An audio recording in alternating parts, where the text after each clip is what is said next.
Écoute ma voix, écoute ma prière, écoute mon cœur qui bat, laisse-toi faire.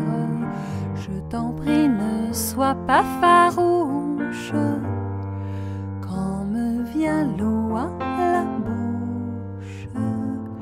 Je te veux confiante, je te sens captive, je te veux docile, je te sens craintive. Je t'en prie, ne sois pas farouche quand me vient l'eau à la bouche.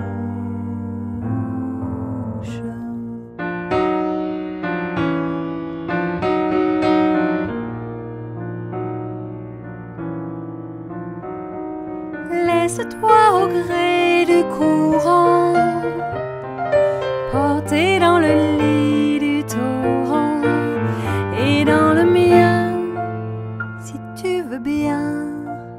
Quittons la rive, partons à la dérive. Je te prendrai doucement et sans contrainte. De quoi as-tu peur? Allons, n'aie nulle crainte. Je t'en prie, ne sois pas farouche quand me vient l'eau à la bouche. Cette nuit près de moi, tu viendras t'étendre. Oui, je serai calme, je saurai t'attendre. Et pour que tu ne t'effarouches, vois, je ne prends que ta bouche.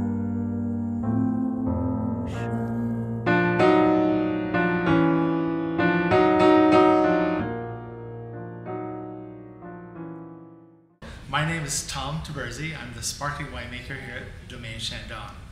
I've been on board here since 1989.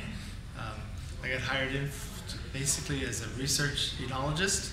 I came in during the time when the vineyards were being replanted because of a root loss called phylloxera. It was devastating the vineyards, and we had vineyard trials that were trying to decide which clones of Pinot Noir, which clones of Chardonnay, what type of irrigation, what type of canopy management, row spacing, vine spacing, lots of trials going on in the vineyards, and I was hired on to make the wines from all these trials to evaluate and to determine how the vineyards would be replanted.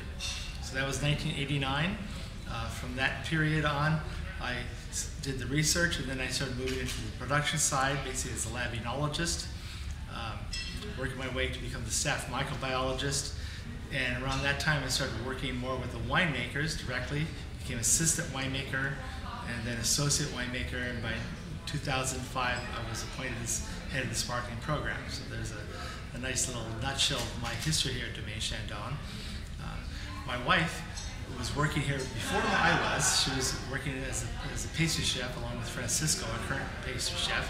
So having that connection with the kitchen and fine food and working with the chefs throughout the years, I really acquired a competency to work well with wine and food pairing. And so it's like probably the most fun part of my job is working with the chefs on pairing up the wines with the foods. Jeff Morgan, who's the writer of the 12 cookbook, and I would work together. He would use me basically as a resource. I've been here such a long time, and I've known Jeff for quite a while, mostly knowing Jeff as a winemaker, so it's kind of fun to work with Jeff on this cookbook project, filling in the blanks where we needed to sort of remember the history of the winery and the evolution of the restaurant with the wine program. Well, Chef Perry is a very creative guy, very talented, and he uses some really basic French techniques to come up with some fabulous dishes. And so I learned a lot from his recipes. But I think Chef would also be the first to say that the book is kind of an homage to not only his work, but also the previous chefs to have come before him, because this restaurant has a very long tradition.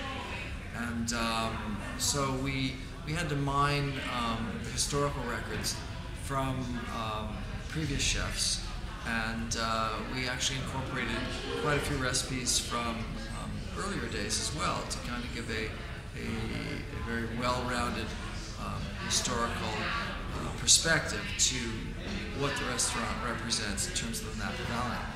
So the best thing about having Chef Perry here, of course, was that he was here.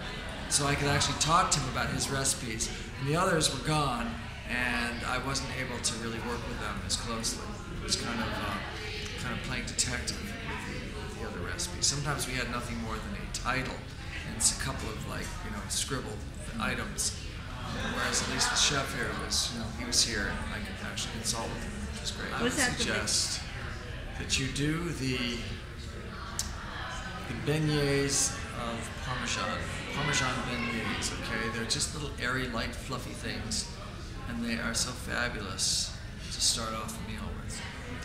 Then if you want to really make something really great that not a whole lot of people make, you should do the foie gras risotto, which is to die for. And it's really easy to make, but it's very elegant. I think you should just explore kind of the breadth of the book and try whatever piques your fancy.